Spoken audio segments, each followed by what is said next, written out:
زندگی میں ایک بھی کسی نے نماز نہیں پڑھی، میں فرض کا انکار نہیں کرتا، مسلمان ہے، گمراہ بھی اس کو نہیں کہا جائے گا چاہے ایک بھی نماز نہیں پڑھی، لیکن کسی صحابی کے بارے میں برا عقیدہ رکھتا ہے یا کسی اہل بیت کے کسی فرد کے بارے میں برا اعتقاد رکھتا ہے تو یہ گمراہ ہے، چاہے وہ تہجد بھی پڑھتا ہے، اشراق و چاشت بھی پڑھتا ہے، ساری نمازیں پڑھتا ہے، پیشانی پر داغ بھی سجدے گا اور پیری مریدی بھی، اور بھلے کوئی بھی اس کو نسبت حاصل ہو اور نیک پرہیزگار مانا جاتا ہو، لیکن اس وجہ سے یہ اس بے نمازی سے یہ بدترین شخص ہے کہ جو ان حضرات میں سے کسی سے بغض رکھتا ہے، عناد رکھتا ہے۔ اللہ پاک ہمیں صحابہ اہل بیت کی محبت پر قائم رکھے اور انہی کی محبت پر خاتمہ کرے۔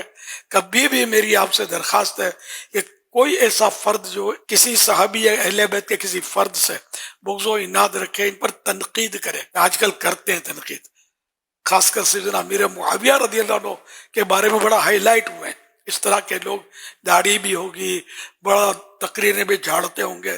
اور مطلب سب کچھ کرتے ہوئے، لیکن سیدنا امیر معاویہ رضی اللہ عنہ کے بارے میں یہ بک بک کرتے ہیں۔ تو ایسوں کی گلی سے بھی نہیں گزرنا، ان کی آواز کان میں پڑے تو کان بند کر لینا، کہ خدا نہ کرے صحابہ اہل بیت کی محبت کی شمع جو روشن ہے ہمارے دل میں وہ کہیں مدھم نہ پڑ جائے، یا خدا نہ خواستہ کہیں یہ بجھ نہ جائے۔ خطرہ، بہت خطرہ۔ تو یہ بالکل 440 واٹ یہ مثال ہے، یہ تو کروڑوں واٹ کا سمجھو خطرہ ہے اس میں۔ تو کبھی ایسوں کے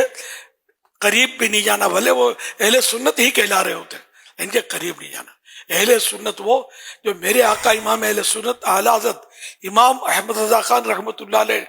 جنہوں نے صحابہ اہل بیت کی محبت کے ہم کو جام پلائے ہیں، اور ان کی کسوٹی پر جو پورا اترے نا، واقعی اور پکا سنی وہ ہے۔ ورنہ آپ مہربانی کر کے کسی کی آستانے کی چمک دمک، کسی کی تقریر کی مطلب رمق اور تم تراق اور خطابت کے فن جوہر دیکھ کر پھسل مت پڑنا، ہاں خدا نہ خواستہ۔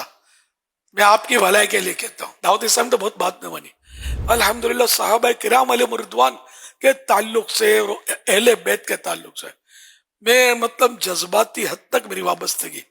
شروع سے ہی اللہ کی رحمت سے، یہ سمجھو ہمارے گھر میں سے ہم کو یہ گھٹی میں ملا ہے۔ ہم کو وہ صحابہ اہل بیت کی محبت چاہیے، ان کے ماننے والے چاہیے، ان کے ماننے والے ہمارے سر کے تاج، جو ان کو نہیں مانتے ہمارے پاؤں کی جوتی بننے کے بھی وہ قابل نہیں ہے،